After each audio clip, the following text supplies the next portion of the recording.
kadagatan din mo, grabe din na po siya, hindi lang hindi yung makalugyan na po, nagbuo yung mga baliw, ang bagyo, na wala yung kami gawin, ginagyan ang anak niya sa tinda, sa tutol, anakin pa sa kadagatan na nalabaw, ang kanalim ng mga anak, anakin tao na nila buwit sa kadagatan din mo, para liglis sila, ulit sila din sila po yung mga baliw, na ginagyan sa mga email, na maisip kang ngawas, nalilit ang napakihon, kung saan naman lang yun, kung siya ang nagdala sa maong barko.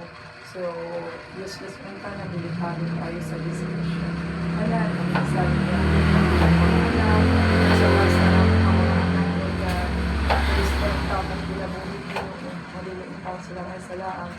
Labi na yun yung Christian word, kung maayon na ang mga hiling conversion niya, hindi yung ikaw siya magsisuro yung God, Jesus, na hindi na siya maayon yun. Ay, mga lawas pilit mo taga-aranod panahon sa pahulay, the rest of God, Jesus. Lord, amat sa mga yung kami ng Ginoo, ang kanang kalag sa purgatorio, sa ilo ay tawag sila sa mga sala. Lagi na din sa maray mong mga anak, sa lubong kalibutan, na natangos ka rin, sa kanang balatian, lagi na din sa sakit sa cancer, sa lawas Ginoo. Kaya taon silang ayun, ang panabaw sa kanan, hindi ka rin sa mga tubangan. Pagsa-tagsa na mo ka mga sakit Ginoo, ang maghahalag niya Ginoo, na imot ang ayun, na tayo alam Ginoo, ang complete healer. Thank you guys, ka na mga Lord, na aming nagawak, na sobra-sobra Lord, ang mga grasya Lord, na aming nagawak ikan sa mong tawang yatagon. Basta na ako nang yuka na mong Ginoo. Thank you kaayo.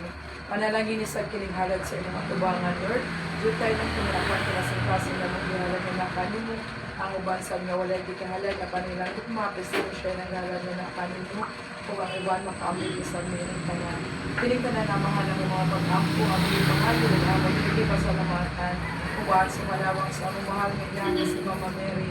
Pinagi sa iyong mga anak na sa Yeso Cristo, buhay yung nagahari. Uban sa Espiritu Santo, Diyos na sa hangtod sa kahangturan. Amen. Amahan.